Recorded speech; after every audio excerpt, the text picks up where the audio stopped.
Hey, what's up guys, it's Zara. I had somebody ask me for a build guide, and I don't know any way to import anything right now, so I'm just going to quickly go over what I've been doing with this character. This is a lightning bow invoker monk, and so the main ability that I use is lightning rod, which is where you shoot these arrows on the ground. Oh my god, I'm in town right now. I'm the worst video maker who's ever lived. It's where you shoot arrows on the ground, and they basically, when they get chained to, they explode. So the arrows themselves hitting on the ground, they do an explosion when they first land, and that's like, you know, fine. But the main reason that you want them is so that you can chain other things onto them and make them explode again. So you basically want to keep the arrows down on the ground and then chain things onto them. So it's, you shoot the arrows, and then whenever there are enemies on the ground near them, they'll chain to the enemies and the arrows. And so lightning arrow does pretty decent damage, but it's basically just an enabler for the lightning rods. And so what I've got in lightning arrow is lightning infusion, which is just extra lightning damage, why not? Lightning exposure, which is really, really important. And then martial tempo, which is more attack speed, just to quality of life, you know, get more procs out. So at first I was not sure if I wanted lightning exposure in lightning arrow or if I wanted it in lightning rod. I was like, I gotta find some way to like apply exposure, because, you know, that's the video game. You want exposure in addition to pen. And I ended up deciding I liked it better in lightning arrow because it lets you have more damage from lightning rod. You could do it either way. It was pretty good both ways, but I found this to be better. In lightning rod, I've got scatter shot, which is lesser multiple projectiles if you're a PoE 1 player. So it just makes 3 of them go down, which means that whenever they explode, whenever things chain to them, that is more of them to chain to. And then concentrated effect, just because more damage. And there's already 3 of them, so the area is like kind of the same anyway. And I think they shotgun. I'm pretty sure they shotgun if you've watched any of my videos. I'm pretty sure they shotgun. And then increased magnitude of shocks, because I have a lot of shock magnitude already in the tree. I'm constantly shocking everything, so it's just more shock for more damage taken, and the duration doesn't really matter because we're hitting 1,000,000 times a second, and we're just like always shocking everything. We've got Cast on Shock, which is a late addition. This is in no way required. It's just more ridiculousness. And the main reason I'm using Cast on Shock is for Eye of Winter, and the main reason I'm using Eye of Winter is because it does critical weakness on hit. As far as I can tell, this is just like a permanent or very long buff, and it's basically like a stacking crit chance. So you can get up to, I don't know, I think it's like 10% crit chance. Yeah. On targets as like a debuff. So that's really, really good. Anything else it does is completely irrelevant. You just have it there for the crit buff. I threw Impetus in with it because this makes it build up energy faster and shoot out the orbs faster. And then I threw Arc in because when you're farming, you don't really proc Cast on Shock like that fast repeatedly. But when you fight like a big mob or a boss, you're doing so many shocks that it just shoots the orbs out like every like 2 milliseconds, and it was like way more than I needed, draining way more mana.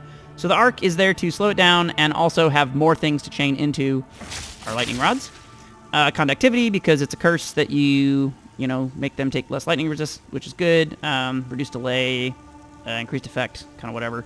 Herald of Thunder, which is really, really nice for clear. So Herald of Thunder, it's going to give you a bunch of lightning bolts whenever you kill things. Your next attack basically causes a lightning bolt whenever you kill something. And if it's a boss with any adds, it actually can do a crap ton of damage to the boss as well if it hits them whenever you're killing the adds. So it's really, really nice for clear and kind of nice for boss kill.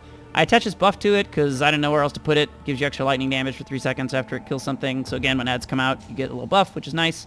And then just extra mana regen, because the spec can be kind of mana hungry. So that's really nice, little aura. Voltaic Mark is really, really awesome. It's like a little sniper pick. You pick somebody who's low health, you slap it on them before they die, and then they explode and do 1 billion damage. And it also makes them more easy to shock. So it's useful for both single target and for clear. So versus a boss, you want it on them because it makes them more easy to shock. Versus trash, you want it on them because they're more easy to shock, and when they die, they explode. And then Orb of Storms is like the key to this build because of its interaction with Lightning Rod. So Orb of Storms will automatically shoot out chains to anything that can be chained to nearby. And if you've kind of guessed where this might be going, we can put down a bunch of these arrows, and then we can slap Orb of Storms on it, and it just creates this feedback loop. So Orb of Storms on its own, you know, it just kind of every now and then it's going to shoot, right? But because it chains like 4 times, each time it chains to each one of the arrows that are on the ground, it explodes, and the arrows do 1,000,000 damage because that's what Lightning Rod does. But then also, when you're inside Herald of Storms, Orb of Storms, every time you do a lightning ability, the orb puts another chain out. So if you're in it and these arrows are in it, it's just this crazy feedback loop of repeated damage where it just starts like shocking the crap out of everything and just going absolutely insane. So when you combine that with all of the negative elemental res effects like exposure, and then also all of the stuff from your tree, which I'll go over as well, it gets pretty crazy. Before I get to the tree, I just want to talk about also these gloves I found. This is a solo self-found character, so I got fairly lucky. Not like crazily lucky, but fairly lucky. This is a really low-level item. The stats are dog shit. They're pretty much just nerfs other than the dex. But this stat is insane because it means that every lightning hit you do electrocutes. And so what electrocute is like a secondary stun effect. It's separate from the normal stun effect and the heavy stun effect that bosses get. And whenever it builds up to full, it stuns them, including bosses, for 5 seconds. And so when you start doing all of this like crazy electrocute damage and all of the shock damage, it's just this like feedback loop where like they're shocked, they're taking 1,000,000 damage. Because they're taking 1,000,000 damage, it's adding more electrocution. And so this is like the best item ever. Even though they're like pile of shit gloves stat wise, I will like never take these off. You could play this build without this. It was doing a lot of damage, but it had like some quality of life issues. But once I got these gloves, not only is it doing way more damage because things don't move and just sit in my shit, it's also like hugely useful defensively because when you're running around, like things will come up to you and you shoot them like 2 times. If they're trash, like maybe 1 time. And they pretty much just get like instantly stunned. So like here's some little spiders. I'm just going to shoot them. Look, they're stunned. They can't do anything for 5 seconds. And now they attack me. So and this can just like keep repeating. It has some like diminishing returns. But like most of the time things attack you and they're just like unable to do anything. They just get stunned. It's amazing. And so when you're farming, you can kind of like shoot your lightning rods on the ground and then just use lightning arrow to chain into them. You don't need to do like the full like boppada boppada boppada, put the orb down, set up. You do this for like rares or like if you get swarmed, it's great. So you're like, hey, I dare you guys to come swarm me. So then while you're doing this, you put voltaic mark on stuff and it explodes. That's pretty great. It explodes. And so you've got a pretty good combination of like long range because you can like put the arrows out there and then you can shoot to chain them. And then you've got, or you can like do the big combination of putting everything down here. So as far as the passive tree goes, I'm pretty much full lightning for everything. Let me go to this first. So it's Invoker. So obviously you're going to want I'm the Thunder because it's extra lightning damage and shocked ground, which is really nice because once shocked ground gets occurred, anything that stands in the shocked ground is shocked. So you only have to shock like 1 guy in a pack, which you're going to shock everything anyway, but once one thing gets shocked, it creates shocked ground. Well, it's a 1 in 4 chance of creating shocked ground, and once they're shocked ground, everything is shocked, and it's just repeatedly shocked. They're like never not shocked. And then Unbound Avatar is bonkers. It's kind of jank because you have to build up stacks, and the one thing I wish they would do is make it never go away when you're in town, because sometimes you go to town and it drops after like a certain amount of time, which sucks. But if you're in a map, it'll like never drop as long as you don't activate it. Or I feel like when you like die, I feel like the checkpoint should maintain your Unbound Avatar if you didn't use it. Because what can suck is like you go to do a boss mechanic or a boss fight, and then like you hit Unbound Avatar. Sorry, if you hit Unbound Avatar and you die, I feel like it should go back at the checkpoint. But I mean, whatever. I guess you should probably get punished for dying, right?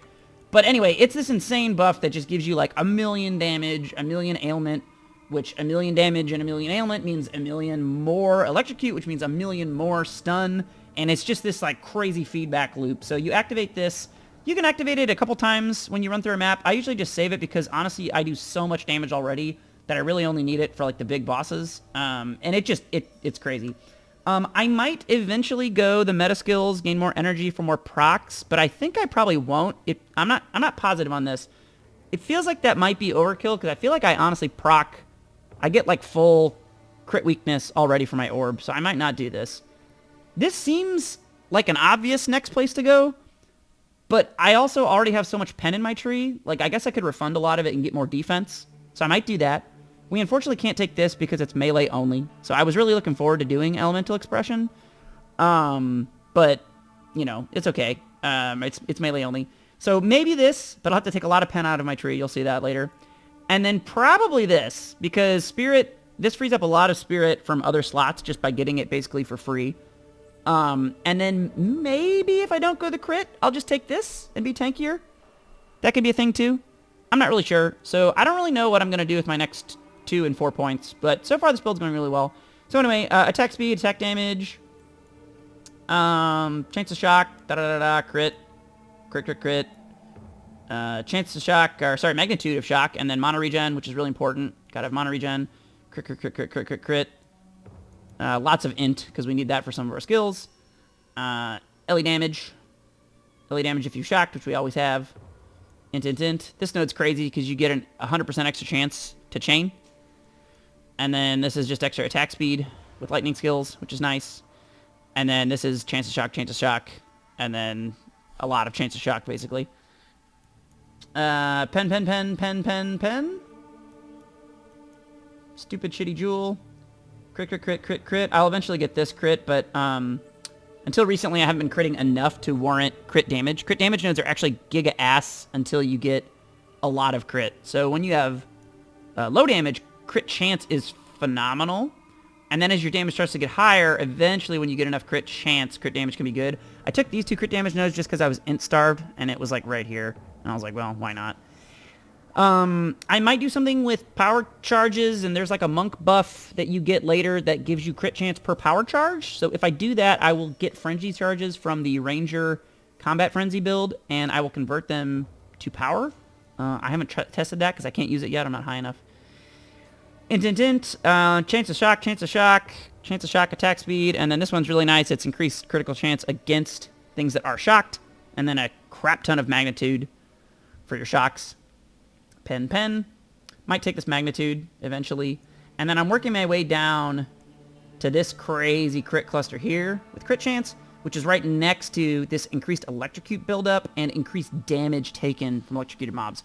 So it's basically all damage, no defense, which seems to be the name of the game in PoE 2, at least so far. It's just like, get as much damage as you can. Your defense is basically just roll and don't be a melee character. Eventually, I am by a lot of evasion rating and energy shield nodes. So there's a few of those that I may take in some of those locations.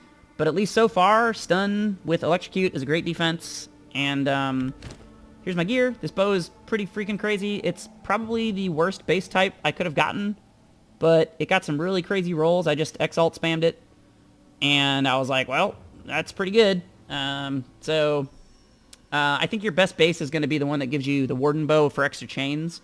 But honestly, even just like a high damage base, I forget what it's called. It's not a cruel bow, but it doesn't matter. Anyway, there's some other bow that just does damage. It has no implicit. Honestly, it's really just do as much like physical and lightning damage as you can. Physical base scales up, but flat lightning is like super good too. And then just, yeah, stats on items. Honestly, the rest of my items are pretty shit. I've got like a really good T8 life roll on this chest. These boots are shit. This belt's like pretty okay for what it is. This ring is okay. This ring could be really good. Item rarity seems really good, at least for solo self-found. And it's got a T8 life roll with item rarity and lightning damage, so I'm going to keep exalting this ring.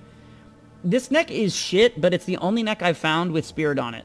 And it happens to be a mono regen base, which is really nice. So I need a lot of Spirit to reserve both Herald of Thunder and Cast on Shock. But eventually, I think if I take that, and maybe that is the next... That might be the next passive that I take for my Ascendancy whenever I get there, is that the chest armor gives Spirit thing, and then maybe I could swap the neck. And then this quiver is actually pretty godlike. I got it at a really low level. I'm debating whether or not I should Exalt Slam it because it's only like item level 30. So I don't know. But it's got good stats. So anyway, this was longer than I intended it to be. But hopefully that helps, and have fun killing stuff. Bye.